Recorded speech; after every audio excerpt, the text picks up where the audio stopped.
Ikaw, Zubiri, nakakaya ka, ha? Taga Mindanao ka pa naman din.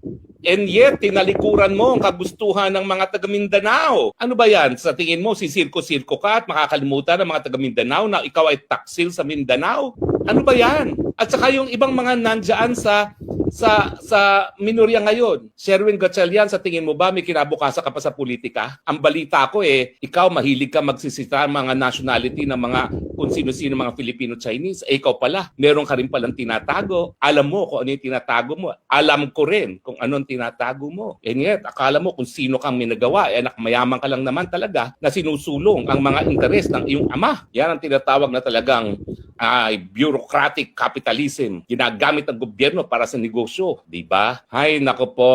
Kaya po tayo po, ha?